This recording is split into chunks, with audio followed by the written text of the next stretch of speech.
Welcome to Streams of Income, hosted by best-selling author and entrepreneur Dr. David Powers, where we discuss streams of income, passive income, residual income, and even why there are dinosaurs and zombies in this intro. Fasten your seatbelts and get ready to dive in.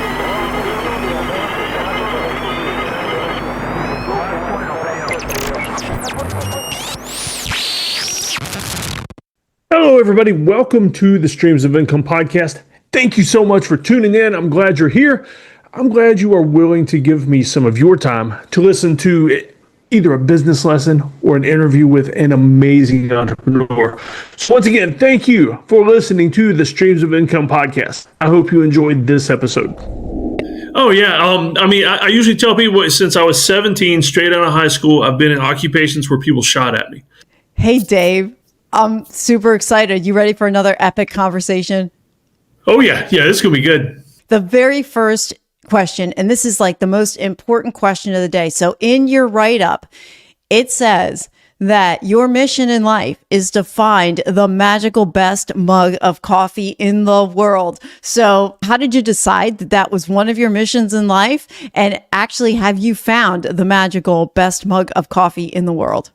So to answer the last part first, no, not yet. That's the great thing about this as a quest is that I'll never find the best one. There's always more to try.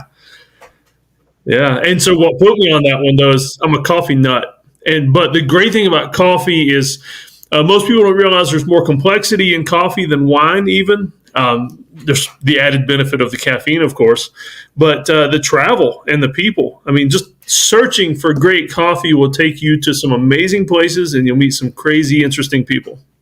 Yeah. It's funny you should mention that because when we travel, we always make it a point to find some local little coffee shop just to see what's absolutely there. And it's interesting because if you sit yourself down at the table and then you start talking to the locals, then you can have some pretty awesome conversations. What's your favorite cup of coffee then? Is it like a latte, a mocha? What are we talking here? No, to be honest with you, it's just pure single origin Jamaica Blue Mountain coffee. Oh, wow.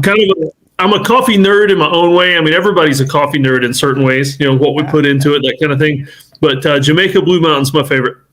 That's very specific. I have never heard that before. It's like, I'll go and have the house blend, but, or what's the Colombian or whatever the special is, but I haven't heard that one before. Oh, that's cool.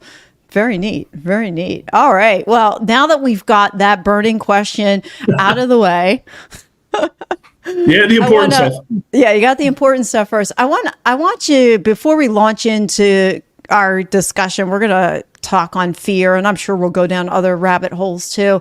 But what I want you to do is I want you to give just a brief overview of your medical background and training so that we can set the stage for what we're going to talk about, because your background really does qualify you to have this conversation. And I want people listening who aren't familiar with you to get a flavor of who they are, who you are, that they're going to listen to today. Oh, yeah. I usually tell people since I was 17, straight out of high school, I've been in occupations where people shot at me. And not all those occupations where I shot back either. That's the weird thing. I mean, in the medical field, I got shot at more than I did in the Marines. And so after the Marines, I went into the Army as a combat medic. And simultaneously, I also did civilian paramedicine at the same time. I couldn't get enough. And I just really loved doing the hands-on stuff where I could help people and seeing people at their worst when I could make such a huge difference was kind of what drove me. And I joined every special response team I could. I did disaster medicine. I did water rescue. I did high-angle rope rescue. I did everything I could because it was something I loved enough to do more and more, and other people were afraid of doing some of those things. And so I wanted to do everything I could. And eventually, though, I left hands-on medicine, went back to school, got my doctorate in counseling. And so I'm still in medicine, so to speak. What I tell people now is I went from fixing bodies to messing with people's minds. That's great. So I would think one thing that you mentioned, you were running into danger when other people were more inclined to run away from it. So let's go into the fear mindset. And how did you get yourself prepared, or how do you train your brain to be in that medical situation? Because, you think about something like a car accident, people are not, you don't have your brain in the right space. And as a paramedic, you have to have your brain in the right space. Talk a little bit about your training and in that background. Yeah. Oh, yeah. It's a weird thing how sometimes when you're so focused on the job, you don't think about the danger. I mean, it's there enough to be cautious. Like something as simple as wearing a helmet or wearing a bulletproof vest when you need to. But the danger's still there. And it's weird because you can get so focused on the job and the people that you're trying to help that you're just as likely to lay down on top of them when people start shooting as you are to try to run the other way.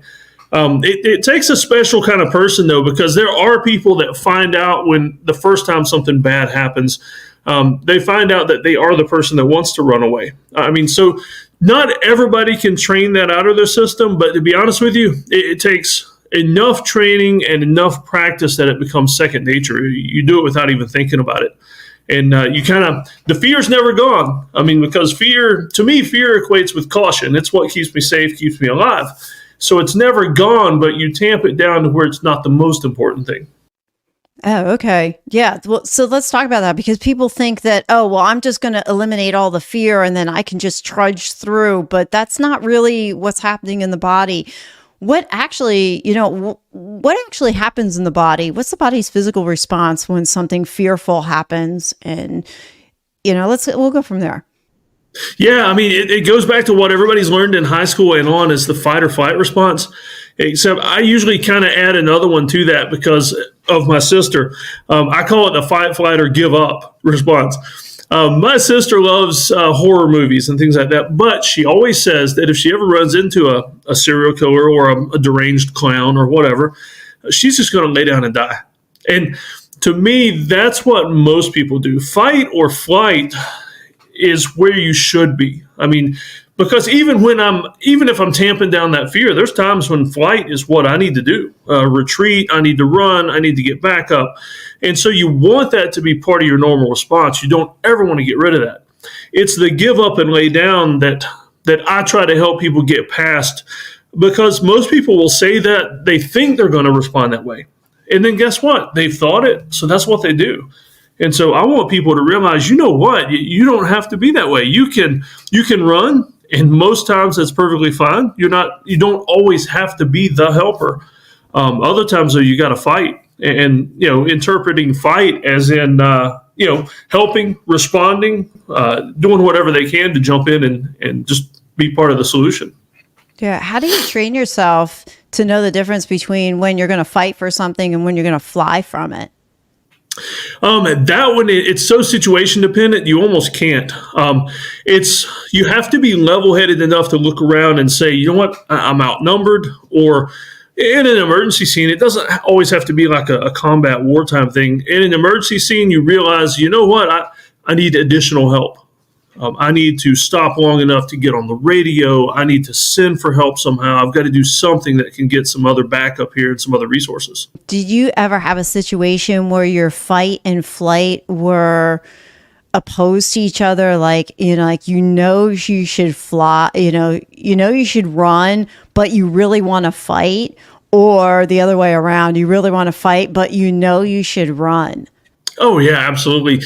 That is especially is where I'm protecting my family is where that's come in the most. Is like if something's going on and flight is what's needed, and I've got to get my family out, I've still got to stay behind or face the other direction and fight if need be. I recall a time where we were hiking and we saw three black bears, and this is actually near us up here where we live, and we had to get the kids and everybody up the trail. But the thing is, I didn't want to just all of us run up the trail with our backs to the bears. And so I was turned around walking backwards. I had one of the kids right behind me, one of the older kids, making sure I didn't trip over a root or something. And so it was just a staged retreat, if you will. And the thing is, I had to be ready to instantly stop fighting and fight if need be. Oh, okay. Is there anything in your training that you guys used to do to kind of help your brain get ready, like any kind of training exercises? Oh yeah, I mean, we would make everything as realistic as possible, whether it was military or civilian medicine. I mean, we at some point we finally had mannequins and things that would actually squirt blood and make noises and all kinds of stuff. We make it as realistic as possible. We would do exercises where we would get people, and we call it moulage, where they put all the makeup on people and simulate injuries. And I'll be honest with you, some of that stuff, it looks pretty realistic. I mean, you walk up, it's like a movie scene. You walk up and there's body parts and stuff, if it's a simulated airplane crash or something. And realistic enough that you actually feel like you're responding to that type of an incident. And so then it's through practice doing things like that you can finally realize, you know what, no matter how bad it gets, I can respond normally in this thing. I can do my job. And and that translates not just from this kind of stuff. I mean, I don't want the listeners to think, if you're not helping with plane crashes or in combat, it doesn't work for me. But it's in business. I mean, what if what if you've got a stream of income on Facebook or Google or something, and an algorithm changes and your entire business shuts down in a day? I mean, that kind of an incident can spur on those same feelings. Do I fight or flight? Do I try to find another way around it? Do I need to just run from this and shut everything down and never be an entrepreneur again, and go get a job at Chick-fil-A or whatever? That's the way people think in business too. Yeah, that was going to be my next question, because we're not all paramedics. Me personally, if I see blood, I faint. So I fainted like twice already. I've had kids with broken bones, and I go into the doctor's office. I'll never forget one of them. The doctor's explaining the kid broke his finger. He's explaining it to me. I pass out. I was like, they didn't need the doctor. The story was the doctor caught me on my way down as I was passing out, but he was telling me how my son had, the injury that was on his finger. And so the doctor didn't want he had two patients. I'm not built for that, so I'm not a good candidate for those type of exercises. But I think the point that you brought out is that having those situations that even if they're not happening, you have that thought process in your mind and think through, hey, what happens if Facebook does, change the algorithm and I lose my stream of income? Yeah. I mean, those are real areas. What other areas can you think of that people would want to consider other scenarios in that we could apply this to? I would think about it in terms of your team, because the way you react. And a lot of people, if a lot of your listeners are like me, we're solopreneurs or minipreneurs. I mean, we run a lot of contractors. It's not like a lot of us in this kind of space have 1 and 2 and 300 employees, that kind of thing. And so it's even more important that a small team reacts well. Just to give you a kind of an idea from that is, I was hiking one time and came across some of these old railroad cars on this abandoned railroad track. And most people, when you see that kind of thing, what do? I mean, you do what I did. You start climbing on them and exploring and checking things out. Next thing you know, I've got a big crease in my head still from that incident. I busted my head wide open, deep into the woods. And it was my wife and my 14-year-old son with us. And we had to hike out. I'd actually split one of the arteries in my head. And my wife literally had to take off her shirt so we could bandage my head and walk out before I passed out from blood loss. At the ER, they numbed me up, so I wasn't feeling much. But my calmness and my ability to hike back out without passing out or freaking out helped my son get through that. So think about my son as part of my team. And so we're in the ER, and the doc is stitching me up, and she calls out over to him because we told her we homeschool. And she's like, "Hey, young man, you want to see the inside parts of your dad's skull while I'm stitching this up?" And so my 14-year-old son is like, "Oh, yeah, that's pretty cool." And so she brought him over, and she's describing all the different layers, showing him the artery and everything. And so I have to think that some of my calmness helped contribute to his calmness and excitement in seeing something new. All right, that's just okay. So that's just an amazing story right there. That your son would come over and the doctor would say, "Hey, do you want to see that?" I can't imagine any of my kids at 14 years old.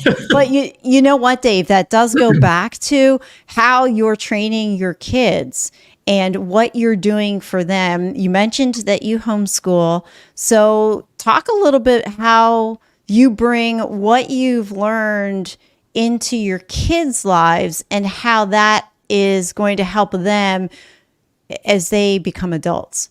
Oh yeah, I train my kids the same way I work with anybody that I work with as an adult. That's been a big part of it with homeschool and kids. My small children regarding full-grown adults as peers.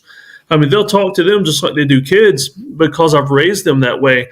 And the great thing about it is everything I do entrepreneurial, all the lessons I learn, all the failures I make, I can help teach them and show them how to do things. And I mean, my kids each have their own income streams, things like that. And so that they're better prepared when they step out into adulthood. My plan is for all my kids to have their own businesses, to have their own income. I mean, if nothing else, it's going to help keep them out of my basement when they're 25 years old. And, we can avoid that. Or if they're moving into the basement, it's because they're helping in my business and, they're part of the team. But, I help them to find their own passions and create businesses around that, which is kind of what I hope for all my clients too. Oh, that's cool. So what drives you to want to do this for your kids?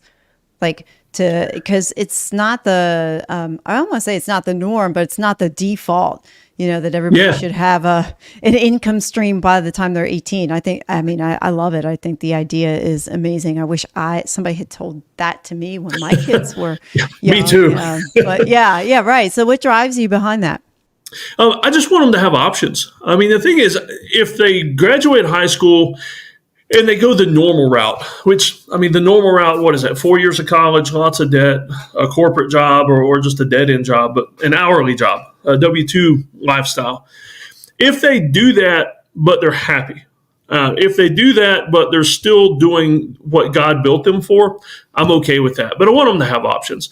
I don't want them to ever think that 4 years of college and debt and an hourly job is what you have to do.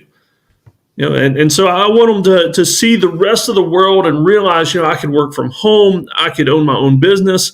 I can be the boss as a young kid instead of working for a boss. Yeah, that works. Let's circle back around to failure, because you mentioned very briefly about failures. What's your view on failure? I think failure, it's something that you try to avoid as much as possible, but when it happens, you have to manage it. Because if you never have a failure, in my opinion, if you never fail in anything, you're not trying hard enough. And so I fail often, I fail a lot, but I try to fail forward every time and turn that failure into something. Yeah, so failure is a learning opportunity. And I'm assuming you instill that in your kids as well. What is a recent failure that you had that you've learned from and you're like, wow, I'm glad I failed at that thing? Actually, today, before we started recording today, I was trying to build a website for a new venture, a new stream of income I'm working on. And I worked for hours and hours. And that thing about sunk cost, where we've sunk so much time or money into something that we don't want to give it up.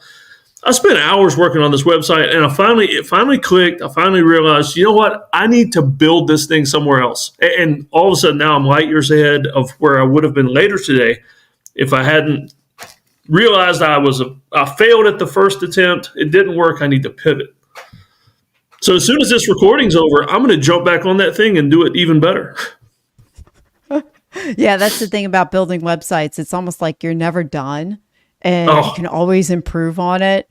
Yeah, I taught myself how to build websites, and just for the sheer fact that I keep changing things, and if I had to pay somebody to do it, I'd be in debt. So yeah, that's the thing. Us entrepreneurs, we like to be in control of things too. Yeah, we do like control. Well, and we're perfectionists too. So talk a little bit about being a perfectionist who loves control. How do you contend with that? Because perfectionism, let's boil it down. Being a perfectionist is really an illusion because there's no such thing as perfect. So how do you view it? I am a perfectionist, and so I realize that I can be a perfectionist to a fault. And so now I try to always get something to where it's good enough. Seth Godin talks about that. He uses the term ship it, like ship a minimum viable product, and then you can work on it. But if you at least ship it and it's out there, for the vast majority of people, it's better than what they expected. And your perfectionism would have ruined that and robbed them of something awesome that helps them. But the thing is, if there's parts of it that don't work perfect, that aren't good enough, people are going to let you know you've just enlisted all that help. And so, that's why I like to just go ahead and ship a minimum viable product. It's good enough, and then I can enlist help. And I always reward people that help me. I mean, if somebody finds typos in my books, or they come back and they tell me something's messed up with one of my video courses, then I send them all kinds of bonuses and thank them and help them for the work they put into my product. Oh, nice. What are some of the things that you've created then?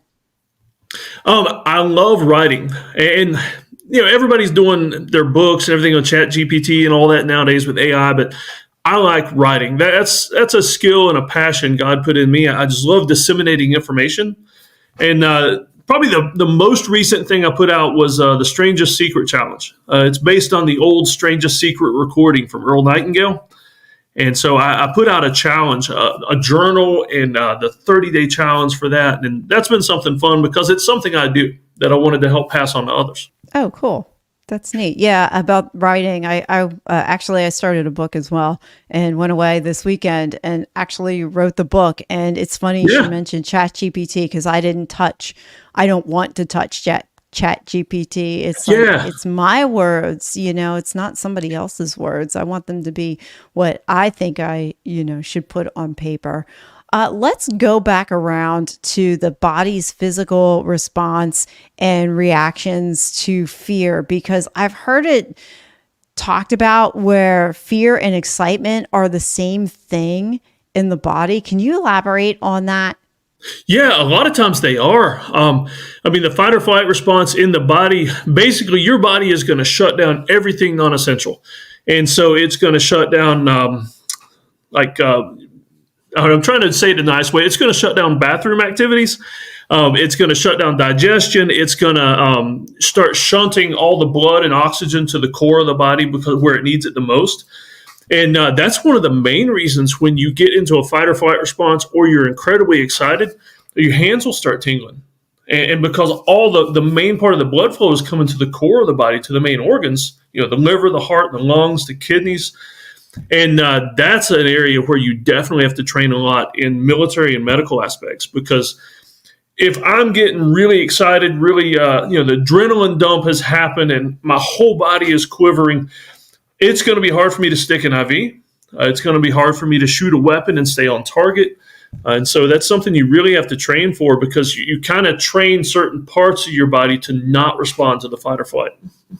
Yeah, because doesn't it do something to the brain too? It's going to shut down the part of your brain that makes those decisions as well. So if you're fearful about something or you're excited, it's also going to affect your cognitive ability.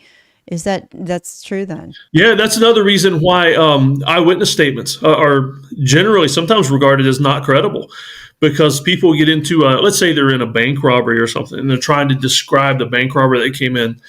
Some of their cognitive ability is just messed up. They're not going to remember things the way they really saw it, and a lot of times they'll fill in those details from other things. TV shows, it's crazy some of the times what happens when you take a witness statement or something. Yeah, that your brain is seeing something that may or may not have been true. And I think if we apply that to real life, real life, and go back to the way we remember an event that happened maybe a decade ago or 20 or 30 years ago or whatever, that event that we remember, how we see that might not actually have happened that way. And if you can reframe it a little differently. So I'm part of a coaching program that combines ancient Stoic philosophy and modern wisdom. And we talk about when you're facing something that's fearful, and I'm not talking about physical pain. I'm talking about, like you have to get on stage or something, an activity that might well up fear on the inside. What they talk about is that if you're getting ready to do something fearful, instead of saying, boy, I'm afraid of this, I need to calm down, instead you turn around and say, I love pain, I love fear. Fear sets me free, bring it on. So what's your initial reaction when you hear me say that, I love fear, bring it on? Oh, that's that hits right in the spot, because a war cry or something like that. Me and the kids, we go outside in the mornings and we'll do Tarzan cries, and it's amazing how energizing that can be. And so when you're in a situation, I mean, I'm deathly afraid of heights, and so some people wonder why I go rock climbing, why I go mountain climbing. It's because I am afraid of heights. But the thing is, when I can strap into that rope and lean out looking over a cliff that would kill me if I fell, the first thing it makes me want to do is scream and just face it head on, because, I mean, what else can I do? I could sit there and just hug the rock and do nothing, or I can try to have fun and turn that fear into excitement. Wow. Okay. So you're up there on the rock, and what keeps you from becoming paralyzed in the fear? Because sometimes you hear that expression, right? I'm paralyzed with fear, and some people that actually happens to them, that they're so fearful they're not going to move. So if somebody's in that situation where you're quote unquote paralyzed with fear, and now you do have to move, how do you move? For me, I try to go back to logic and reason. In other words, like, I don't know, let's say I'm mountain climbing. I'm definitely afraid of heights. I look down, I double check my ropes, I double check my harness. And in my mind, I'm saying to myself, through these physical actions by double checking, I'm saying to myself, I have done everything I can to make sure this is safe. I've done everything I can to make sure I'm not going to fall, that my ropes are tied right. And to relate that to business terminology, it's the kind of thing where you could say, okay, this business opportunity failed, but is it going to wreck me? I mean, is that opportunity failing going to keep me from ever doing anything again? I mean, even if it costs you money, and even if the funds aren't vast, you can still start over if you had to. But oftentimes you don't have to. It's just a pivot to do something a little different. Interesting. What's some things you thought would be hard about being an entrepreneur and your approach to life, but really wasn't? And then flip it. What did you think would be easy and turned out being more challenging for you? Something I thought would be easy. We'll start with that one. Support. Support from family and friends. And I'll be perfectly honest with you, even support from family and friends that are entrepreneurs. I mean, I've started ventures where I had good friends tell me that, you're an idiot, you're stupid, you're going to fail. Why are you doing that? And these are the people that are supposed to be my first customers. We always go to friends and family first. And instead, it's the worst kind of discouragement, because that's who you wanted it from the most. That's where you're going to take it the hardest. I mean, a perfect stranger can criticize me or leave a bad review or say things about me on social media, and it doesn't affect me that much. But when friends and family, and I'll tell you a weird one that really hurts me sometimes is, we've all got our email lists, and we see the unsubscribes sometimes, and every now and then I'll see an unsubscribe on my email list from somebody that's a good friend, from somebody that's asked me to help them to sign up for their list, that kind of thing. And I don't know, that really hurts, that, because you figured those were the core supporters. I finally quit looking at my unsubscribes. I mean, I'll see the numbers, but I just quit looking at who unsubscribed, because in the end, I realized that even though they might have been friends and family and I had expectations, they weren't my customers. They weren't the people I actually needed to sell to. And in all honesty, I mean, friends and family, we're going to give them our products or advice or anything anyway for free. And so me worrying about that and getting mad and upset about that, I had to stop that, because I realized that was something within me and not necessarily a lack of friendship. Yeah. I mean, if you're selling shaving products and your sister unsubscribes, I mean, it kind of makes sense. If I'm selling bald head cream to my sister, then there's other problems we've got to worry about. I mean, that makes sense, but that's great advice, though, because how often in life do we put those we put anxiety on ourselves by choices that we make and things that we do, when really, if we just chose not to do those things, we'd be so much better off. So I love the example. It's you get anxiety when you see a friend that's no longer, subscribed. Well, then just stop looking at the list. Who cares? Yeah. And then change your perspective on it. But that goes back to mindset too, doesn't it? Oh yeah, absolutely. How you view what it is that you see life through. We'll go into mindset in a minute. So you did the what you thought would be easy, but wound up being hard. What did you think would be hard wound up being easy for you? That one we've kind of already touched on is shipping it before it's perfect. I know how I call myself non-clinical OCD. So I'm not so OCD I have to do things, or it's going to wreck me. But I'm very orderly and I love perfection and order. And so I thought it was going to be hard for me to ship things that weren't as perfect as possible. But finally, that was another mindset shift. I realized, if I stick to that, I'm never going to ship anything. Nothing is ever going to be absolutely perfect. And I read some stories about Microsoft in the early days, and they called it iterative processing, where they would release something knowing it still had bugs in it. And sometimes they knew what the bugs were. Maybe they didn't know how to fix them. And more often than not, that's why we get so many updates on Windows or whatever your operating system is. It's because Microsoft or the other company is using us to fix it. And that's pretty much the only way to do it, because people are going to do things on those computer programs that the programmers themselves could never imagine. Like, why would they mash those keys all at once? But now we need to fix it. Yeah, well, that makes sense. Let's go into the mindset. Let's go into the mindset, thought there. That term is just thrown around a lot these days. So we hear mindset, everything all over the place. So for you, what's the first thing that comes to your mind when somebody says mindset? Your point of view, the way you look at life. I am, by nature, I'm a pragmatist, a pessimist a lot of times, to be honest with you. And so I've been trying to train myself to be what I call a delusional optimist. And so I'm not perfect at it yet, but hey, I'm living my life in the way I ship things. I'm not perfect, but I'm going to do it anyway. And so I'm trying to be a delusional optimist, just believing that everything out there is working in my favor somehow. I just got to keep hustling, keep working it, keep looking for options. And so just trying to look at life from a more positive aspect. Yeah. Bring your faith into it then, Dave. Yeah. How do you, how does that play into your mindset? That's an interesting one, because I find that the denomination I've grown up in, and kind of now I'm in like non-denominational Protestant, very, very pessimistic, and tend to look at life as in, God doesn't have good things planned for us. God is going to put us through. It's like we're living out the life of Job. And every possible bad thing that can happen to us is going to, and you just need to persevere. And there are times when that's going to happen. Obviously the story of Job, and God didn't promise everything would be perfect, but I believe that there's a God up in heaven that wants the best for me. And he has given me these amazing tools. The tools I've got up here, the family I have, the support I have.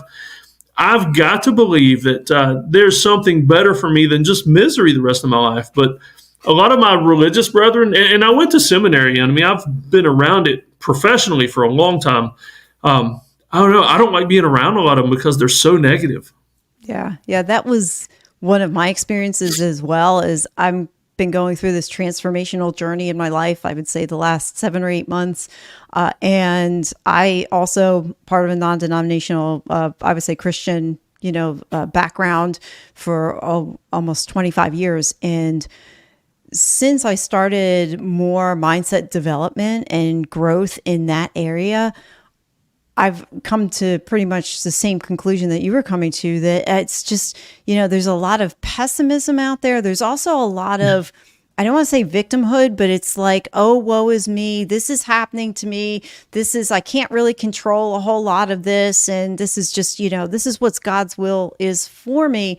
And I really struggle with that now, knowing a lot more information and background on things like your mindset, things like the law of attraction. Are you familiar with the law of attraction? Oh yeah, And yeah, big fan of that stuff. And oh yeah, me too. And how our bodies are, God has made us out of energy. Our bodies are energy, and this is scientifically proven stuff. I mean, I'm not just pulling this out of nowhere. This is what we are made of, energy, and that when we vibrate at a certain frequency, positive, when we have joy, when we have happiness and energy and stuff, we vibrate at a high frequency. It's a high level of attraction. And then the low frequency things would be like fear and anxiety and anger, angst, things like that. We're operating at that lower end, and that positive people attract positive people. And what made me think of that is when you mentioned that there's some people like you just don't really want to quite be around them. And it's because they're giving off this type of energy that is not, it doesn't really help lift you up or make you, be optimistic.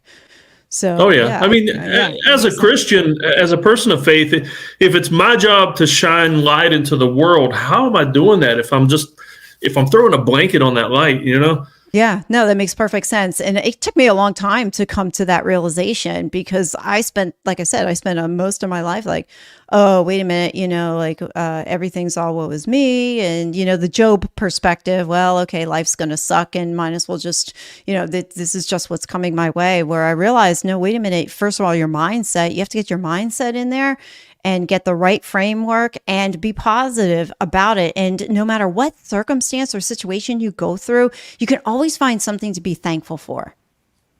Yep, absolutely. And that is the one key I've found in the last couple of months anyway. I started keeping a gratitude journal, and I heard about it before, and it's like, yeah, okay, I'll write down they work. one or two things that you're grateful for. You know what the turning point for me for the gratitude journal was that I truly believe took it to the next level? It wasn't just writing what I was grateful for. Mm-hmm.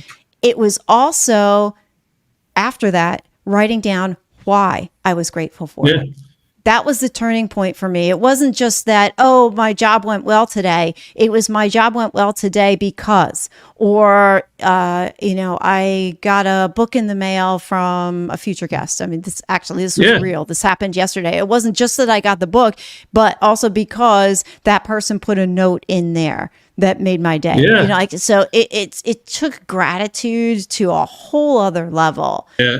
Well, you can express gratitude for bad things in that way too. I mean, let's say something bad happens. You can be grateful and excited about how you handled it. Like today, this bad thing happened and I didn't blow up. My heart rate was even. I handled it, and it worked out fine. Yeah. Take mindset and pair it with the fear of failure. What would be your advice to one of your kids if they came to you and they said, okay, I have this fear of failure on this thing? What would your advice be to them?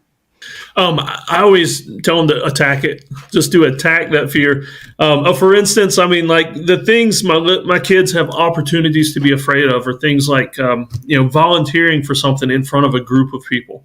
Or just jumping up and doing a task they haven't tried before. And that's my kids being not afraid to do that have given them tremendous opportunities as kids that some adults don't even have. I mean, they've had opportunities to speak in front of groups of adults. They've had opportunities to do adult jobs as kids. And since we homeschool, I mean, it's all career-based and everything like that. I mean, it's amazing. Just stand up and attack it. In the military, before I went in the military, everybody always said, don't volunteer for anything. And so when I went into the military as a young man, I volunteered for everything. And it got me so many opportunities. I was promoted faster. I mean, it's amazing what that challenge mindset versus a fear mindset will do for you. Yeah. I know for your kids, how many, I know you have a daughter. You have just one? Mm-hmm. Yes? 4 boys and 1 girl. 4. Do you train your daughter differently in some areas than you do your son? Not much.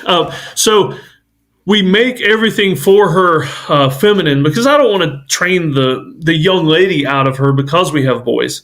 But I mean, like for instance, yesterday morning, Mondays and Fridays is the weight room here at the house, and she's out there bench pressing on the bench right beside me, and so she is doing things that other girls never even think of or they're afraid of. But she may be sitting out there bench pressing beside me, but she might still be wearing a tutu. She might still be all dressed in pink. Matter of fact, when it's cold in the weight room out there, she's wearing these bright pink gloves. And so she's still a young lady, but she's still going to be as tough as my boys. I mean, she knows how to work on my car and refilling the air in the tires, things like that. I want her to be capable. I mean, there are too many things that we've turned into guy things that, the young ladies need to know how to do these things as well. I mean, if for no other reason, I don't want my daughter to have to depend on a young man for the simple things in life. What's an important truth that very few people agree with you on? Moderation. You saw the quote that I sent you. I won't say that first one because it might offend a few people, but let's see. Anything worth doing is worth overdoing. I'll state it that way. That's the nice version of one of my favorite quotes. And so moderation, I'm not a big fan of moderation. I figure if you're going to do something, go all the way. And of course, I don't mean bad things. If you're doing bad things, stop. But if you're doing good things or you're doing what God's called you to do or where your life is leading you, jump wholeheartedly into that thing and do it with everything you've got. And so if it's worth trying all the way. Oh, I got it. Okay. And not only that, do you find that if you're going to do something in moderation, it takes you longer to accomplish that thing anyway than if you just jumped right in and did it?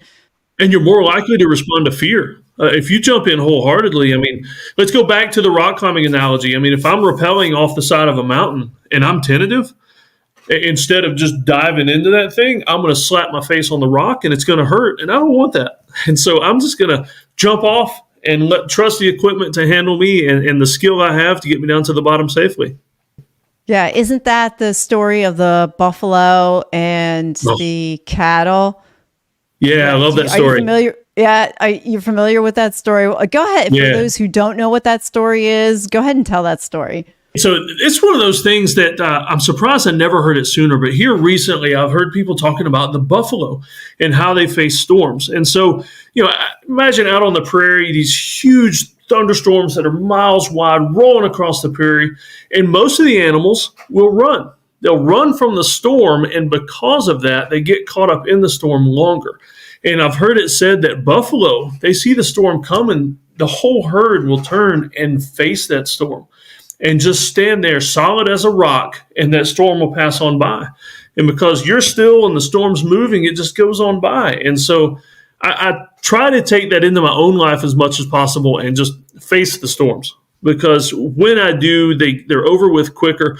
I'm not saying everybody's happy when those storms come along or with how I handle those storms, but I find that things are resolved faster. It usually comes out with a better solution, but if nothing else, I don't have to deal with it as long. Face it, get it over with, move on to the next task. Yeah, that makes sense. Yeah, we should all be buffaloes. Sometimes it's hard. Some people think I'm shaped like a buffalo. Sometimes that's hard to do though. And you forget, it's like, oh, I'm going through the storm. I wanted it to be over yesterday, but you have to realize that, it happens in the time that it needs to happen. And yeah, there's sometimes you can make those storms go faster. Yeah. I mean, I've never had cancer, but I've heard it said that the mindset of people that have cancer, if they face it as a battle, as combat, as if they're fighting something literal right there in front of them in terms of, versus just sitting there and I'm going to take this medicine and I'm slowly going to waste away. The people that choose to challenge cancer and fight it, they fare better. The medicine's more effective. They go into remission faster. They survive it longer. And so it's a great mindset in many different areas.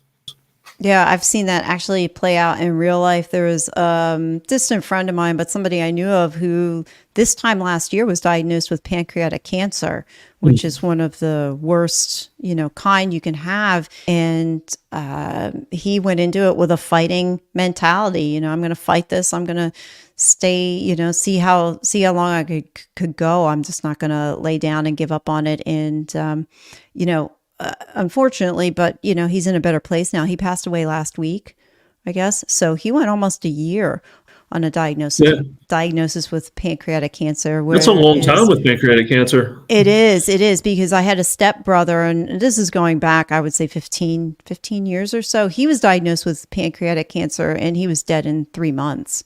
So I was very, very surprised. But to your point, I mean, there's a real life example that I'm familiar with anyway. That's somebody who's going in and they're going to fight it. But at the end of the day, doesn't it just boil down to your mindset and getting your mind in the right place?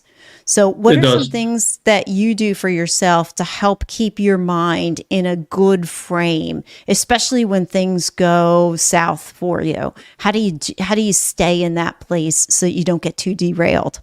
Yeah, for me, the morning routine's absolutely paramount. If I don't start my day off right, my day tends to control me instead of the other way around. And so a rock solid morning routine. I mentioned The Strangest Secret earlier. That's that old recording, and kind of before the law of attraction, it mentions a lot of the same things. And so a lot of times in the middle of the day, I'll listen to that short recording, and it kind of centers me back, because between my morning routine and the middle of the day, something's happened sometimes that derails everything. And so I need markers. Think of it like a buoy in a storm or a lighthouse in a storm. I need things that when it starts going bad, I can look to and say, that's not moving. That's what I need to keep my eye on, because no matter what the storm is doing, I need to stay focused on that. Okay, so what's your morning routine's on fire? So what are some components to your morning routine? I tell you, with 5 kids in the house, number one, I got to get up before the kids. If I wait and try to start a morning routine when the kids are up, it's chaos. And it's a good kind of chaos because kids are fun. And so I get up as soon as I roll out of bed. I literally, my bed's pretty low. I roll into the floor and I start stretching, because I don't want to be one of those guys that the first thing I do in the morning is I wake up and I'm like, oh, my knees hurt. Oh, everything's sore. And I'm 49 now, so I could do that if I wanted to, but I don't want to. And so I stretch, I go upstairs, I do prayer time, and I write out my prayers. My morning prayers, I write them out. I don't just pray to God. I sit there and write it in my journal.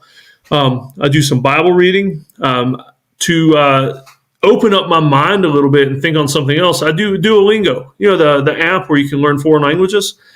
And so I do a couple of Latin lessons in Duolingo just to kind of get my mind warmed up, because I've already been stretching. After that, I've got some breathing programs I do, and not so much meditation, but it's just some deep breathing exercises. And then I strip down almost to my underwear and I walk outside and I throw the kettlebells around for a little bit to warm my body up again. No matter what the temperature is, whether it's raining, lightning, snowing, anything, I go outside half naked and sling the kettlebells around. And then I'm ready for my kids. There we go. And that's what time do they get up? I'm just curious now. They get up around 7. They start getting up at 7. Sorry, 7. Since we homeschool, they don't have to get up too early, and they can just kind of get up at their own pace. That's actually good for them. They get a good night's sleep. And for those who are wondering, we live in South Carolina, so those mornings are, 37 degrees. Yeah. They've got it, and it got down to, I don't know, what was it a couple of weeks ago? 18 degrees. Oh, I think it was. I had to chip ice out of my cold plunge tank to get in because it was so cold. Yeah. All right, that's a little too cold. Now, part of my morning routine is I go and I run. And so I've been running in the 20-degree weather, and, I'll get out there and run my 3 miles and come back. And I'm very, I don't do the cold plunge yet, although I did just start the cold shower, and I did just learn about Wim Hof as well with the breathing. Part of my breathing routine is the Wim Hof routine. Mm-hmm. Yeah, 30 breaths. 30 breaths and meditation, and then the cold shower. And there's a lot of science behind the efficacy of taking a cold shower and the breathing and the whole Wim Hof method. For those who are interested in checking that out, it's not just woo-woo. There's actually real stuff that goes, there's actually real science that goes on behind it. Well, I'm the type of person that I will verify and then I will trust something. Yeah. Yeah, I mean, he's had some tremendous success, aside from normal folks like us that just want a huge energy boost. I mean, autoimmune disorders, some things that it helps with that. The research out there for that is amazing. Yeah. Dave, is there anything is there a question or topic you wish I would have asked you about? And how would you have answered the question or expanded on the topic? Oh man, that's a big one. I mean, we could talk about hobbies and things like that. I mean, I'm a huge zombie nerd. But as far as let's just go back to the gratitude journal, because that's such a huge thing that makes a impact in your days. When I do my gratitude journal, I find that, and I think about it, I give it a chance. Like, what's the best thing that happened to me today? The thing that I'm most grateful for, and almost always it goes back to my kids. Something I did with my kids, whether it's wrestling with them or going out in the woods, just looking at leaves or whatever. It's just time with my kids. And so that drives everything I do. People ask me, well, Dave, why do you work so hard? Dave, why do you want to make more money? Why do you want to be wealthy someday and everything? It's so I can afford more time with my kids. And so the caveat there is that I have to be careful not to work so hard, not to work so much, that it takes time away from that. And so I just always try to make sure that there's some focus time on the kids, because that enriches their lives and mine. Oh, sure. Dave, how many businesses do you have? But that's a weird one, because, should I classify them as streams of income or separate businesses? Probably, I would say half a dozen, just a lot of different ventures and different areas that I get into, and each one dealing with a passion. I mean, I'm not going to start something. I spent too many years working jobs I hated. And to be honest with you, in the military, I liked my job, but the bureaucracy. And so I don't want to be around any of that. And so I do things now that enrich my life and make me happy and give us the money to go on adventures. Then how do you balance work and life and all the things that you do then to fit it all in? I try to make everything kind of a lifestyle business to where it fits into my lifestyle. Like for instance, that website I mentioned that I'm working on, I've started doing UGC videos for clients. And basically those are the selfie style commercials that you see on social media. And so I've started doing those, and they're kind of fun, and it's quick, easy money. But the thing is, I've got all these companies that send me products to try. Like a couple weeks ago, I had a guy send me 3 or 4 bags of freeze-dried Skittles. And if you like Skittles at all, if you've not had freeze-dried Skittles, they are amazing. Like it 10X is the flavor of a Skittle. And so this guy paid me a couple $100 to eat some Skittles, talk about it on video for his commercial, and then guess who ate most of the Skittles after that? Me and the kids. I mean, we use them for movie snacks. I had some at church the other day, crunching on them. And so, lifestyle businesses, things that help enrich my life, not just with money, but, they help enrich my family's life by cool adventures, things we can be curious about, but they don't take time away. That sounds really interesting. It really does. So as we wrap it up here, this has been a great conversation, by the way, on mindset and fears, goal setting. We didn't even really go too much into goal setting, did we? No, not this time anyway. Not this time. Yeah. You know what? Actually, let's pause right there a minute, because I think you have a great outlook on goal setting. Talk a little bit about how you use it in your life and what it's produced for you. I'm a big fan of, there's a book called The One Thing by Gary Keller. I think that's who wrote it. And I'm with my perfectionist, I'll make to-do lists. I'll use making to-do lists as a distraction from doing the things. And so I try to pick one thing I'm going to get done today. Today, it's that website I was complaining about earlier.